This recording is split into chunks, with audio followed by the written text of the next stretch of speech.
All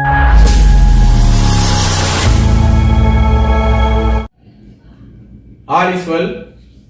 இன்னைக்கு நம்ம சேனல்ல நேற்று சொல்லியிருந்த மாதிரி இஸ்ரேல் அப்படிங்கிற நாட்டுடைய வளர்ச்சியை பத்தியும் அதோட சிறப்புகள் பத்தியும் பார்க்க போறோம். இஸ்ரேல் அப்படிங்கிற நாடு நேற்று வீடியோ சொல்லியிருந்த மாதிரி 1948 மே 14 உருவாச்சு. அப்போ இப்ப வரைக்கும் அந்த நாட்டுடைய மக்கள் தொகை இன்னைக்கு நிலவரப்படி 90 லட்சம் பேர். அந்த நாட்டில் ஃபர்ஸ்ட் நம்ம எதை பத்தி பார்க்க போறோம்னா கல்வி அப்படிங்கிறத பத்தி பார்க்க போறோம். கல்வி உலகத்திலேயே அதிகமான போஸ்ட் கிராஜுவேட் டிகிரி முடிச்சவங்க இஸ்ரேல்ல தான் அதிகம். 99% அங்க அந்த நாட்டில் எஜுகேஷன் இருக்குது. நம்ம நாடு மாதிரி மார்க்க பேஸ் பண்ண எஜுகேஷன் கிடையாது. முழுக்க முழுக்க டேலண்ட் பேஸ் பண்ண எஜுகேஷன்.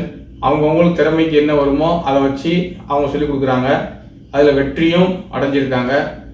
அதுக்கப்புறம் பார்த்தோம்னா அறிவியல் டெக்னாலஜி இதில் உலகமே வியந்து பார்க்குற அளவுக்கு ஒரு அளப்பரிய முன்னேற்றத்தை இந்த நாடு இருக்குது. எப்படின்னு பார்த்தோம் அப்படின்னா இந்த நாட்டில் இன்னைக்கு வரைக்கும் கிட்டத்தட்ட அதிக நோபல் பரிசு வாங்கினவர்கள் பட்டியலில் இஸ்ரேல் தான் ஃபர்ஸ்ட் இடத்துல இருக்கு. 2004 இருந்து இப்போ வரைக்கும் 6 பேர் வாங்கியிருக்காங்க. அதுக்கு முன்னாடியும் நிறைய பேர் வாங்கியிருக்காங்க. நம்ம நாட்டை பார்த்தீங்கன்னா 1930க்கு பிறகும் அறிவியலுக்கு அப்புறம் யாருமே இன்னைக்கு வரைக்கும் நோபல் பரிசு அப்படிங்கிறது வாங்கலை. 2014 கைலாஷ் சத்யார்த்தி வாங்கியிருந்தாலும் அது அமெரிக்கா நோபல் பரிசு அது இன்னொரு நபரோட சேர்ந்து தான் பகிர்ந்து கொள்ளப்பட்டது. பட் தனிப்பட்டு சாதனை பண்ணி வாங்க நோபல் பரிசு வாங்குற ஒரு பட்டியலில் இஸ்ரேலியர்கள் தான் இன்னைக்கு வரைக்கும் ஃபர்ஸ்ட் இடத்துல இருக்கிறாங்க. அதுக்கப்புறம் குழந்தைகள் உருவாக்கின செயற்கைக்கோளை விண்வெளிக்கு அனுப்புவாங்க. அதை ஃபர்ஸ்ட் வேர்ல்டுக்கு அறிமுகப்படுத்தினதே இஸ்ரேல் தான். அந்த மாதிரி ஊக்கப்படுத்துறதுல இஸ்ரேலை மிஞ்சி யாருமே கிடையாது. அதுக்கப்புறம் பார்த்தீங்கன்னா விவசாயம். இந்த நாடு முழுக்க முழுக்க பாலைவனம். 64% குடிக்க கூட தண்ணி நம்ம ஊர் மாதிரி ஊற்றோ கிணறுகளோ எதுவுமே கிடையாது. அப்படி இருக்கும்போது எப்படி விவசாயம் பண்றாங்க அப்படின்னு பார்த்தோம்னா முழுக்க முழுக்க வாட்டர் ரீசைக்கிளைசேஷன். அதுதான் வீட்டில் பாத்திரம் கழுவுற தண்ணி, நம்ம குளிக்கிற தண்ணி இதெல்லாம் ரீசைக்கிளிங் பண்ணி மறுசுழற்சி பண்ணி நல்ல முறையில் விவசாயம் பண்றாங்க. சாப்பிட்றதுக்கு தேவையான 45% காய்கறிகளை அவங்களே தயாரிக்கிறாங்க. அதை மற்ற நாடுகளுக்கும் கொடுக்குறாங்க. பால் உற்பத்தியில இஸ்ரேல் தான் முதலிடத்துல இருக்கு. ஒரு பாலைவனத்துல இதெல்லாம் எப்படி இருக்குன்னு கொஞ்சம் யோசிச்சு பாருங்க. சொட்டு நீர் பாசனம் அதை முதல்ல கண்டுபிடிச்சு உலகுக்கு அறிமுகப்படுத்தினது இஸ்ரேல் தான். 97% நீரை கடல்ல எடுத்து அதை மறுசுழற்சி பண்ணி குடிக்கிறதுக்கும் அதான் பயன்படுத்துறாங்க. அதுல வேஸ்ட் ஆகிற தண்ணியை தான் எடுத்து மறுபடியும் விவசாயத்துக்கு பயன்படுத்துறாங்க. நம்ம நாடுகள்ல சாக்கடையில இருக்கிற தண்ணியை கூட நம்ம சாக்கடைன்னு எடுத்து நதிகள்லயோ கடல்லையோ விட்டு அந்த நீர்நிலையும் மாசுபடுத்துறோம். ஆனா எப்பேற்பட்ட தண்ணியையும் மறுசுழற்சி பண்ணலாம் அப்படிங்கறத நம்ம இஸ்ரேலியர்களிடமிருந்து கற்றுக்கொள்ள வேண்டும். அடுத்து ராணுவம். ராணுவத்துல பார்த்தோம் அப்படின்னா இஸ்ரேல்கிட்ட கணக்கிலடங்காத ஆயுதங்கள் இருக்கு.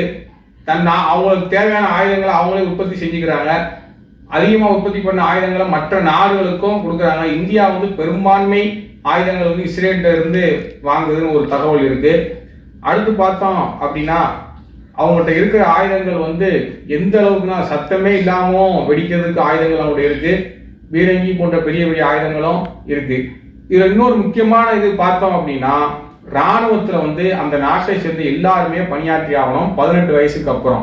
எந்த ஒரு பிரதமருடைய மகனா இருந்தாலும் சரி, இல்ல ஏதோ ஒரு தொழிலதிபர் மகனா இருந்தாலும் சரி, மகளா இருந்தாலும் சரி, அதாவது ஆண்களா இருந்தா 2 வருஷம், பெண்களா இருந்தா 1 வருஷம். இவங்க கண்டிப்பா ராணுவ பயிற்சி பெற்றிருக்கணும். அப்படி இல்லை அப்படின்னு யாரும் எஸ்கேப் ஆகவே எந்த ஒரு காரணத்தை வச்சு முடியாது. அதனால அந்த நாட்டில் இருக்க எந்த ஒரு மனிதனும் எப்போது வீரன் ஆவான் அப்படிங்கிறது சொல்ல முடியாது. எல்லாருக்குமே தெளிவான ராணுவ பயிற்சி கொடுக்குறாங்க. அந்த நாட்டில் இருக்க 90% பேருக்கு துப்பாக்கிகளை சிறந்த முறையில் கையாள தெரியும் அப்படின்னு சொல்லி ஒரு புள்ளிவிவரம் சொல்லப்படுது. ஒரு தன்னை எதிர்த்து எந்த ஒரு நாட்டுட்டையும் தோத்ததே கிடையாது. அவங்க ஃபர்ஸ்ட் வரும்போதே சண்டையோட தான் வந்தாங்கன்னு சொல்லி நேற்று வீடியோவில் சொல்லியிருந்தோம். அதுக்கப்புறம் இப்போ வரைக்கும் தன்னை எதிர்த்து போராட்ட எந்த ஒரு அரபு கண்ட்ரியோ எந்த ஒரு நாட்டுட்டையுமே இன்னைக்கு வரைக்கும் தோத்ததே கிடையாது. அந்த அளவுக்கு ராணுவத்துல மிக சிறந்த பலத்தை கொண்ட நாடா இருக்கு. முதல்ல ஸ்பை சேட்டிலைட், அதாவது உளவு செயற்கைக்கோளை உலகுக்கு அறிமுகப்படுத்தினதும் அவங்க தான். இப்போ வந்து ஸ்ரீ சேட்டலைட் அப்படின்னு சொல்லி ஒரு ஸ்பைஸ் சேட்டலைட்டை இந்தியா வந்து அவங்ககிட்ட இருந்து வாங்கி நம்ம விண்வெளியில விட்டு நம்ம யூஸ் பண்ணிட்டு இருக்கோம். அந்த தொழில்நுட்பத்தையும் செயற்கைக்கோளை வச்சும் ஒரு நாட்டில் தீவிரவாதிகள் இருக்காங்களா அப்படின்னு சொல்லி உளவு பார்க்கறது டெக்னாலஜி கொண்டு வரலாம் அப்படின்னு சொன்னதும் இஸ்ரேலியர்கள் தான். இப்போ இன்னொரு தகவல் சொல்லப்படுது, அது எந்த அளவுக்கு உண்மை என்று எனக்கு தெரியல. அதாவது ஒரு பெண்கள் வந்து அந்த நாட்டில் வந்து கர்ப்பம் அடைஞ்சிட்டாங்க அப்படின்னா குழந்தைய அறிவுபூர்வமா ஆக்கணும் அப்படிங்கிறதுக்காண்டி சில பயிற்சிகள் மேற்கொள்றாங்க. 3 மாசத்துல இதை படிக்கணும், அடுத்து அது அந்த மாதிரி சில 9 மாசத்துக்கும் ஒவ்வொரு பிரைம் மினிஸ்டருக்கும் பிரிச்சு சில புத்தகங்களை படிக்கிறதா சொல்றாங்க. அதனாலதான் அறிவாளி குழந்தை அதிகம் பிறக்கிறாங்க அப்படின்னு சொல்லி ஒரு தகவல் இருக்குது. அது எந்த அளவுக்கு உண்மை அப்படின்னு சொல்லி தெரியல.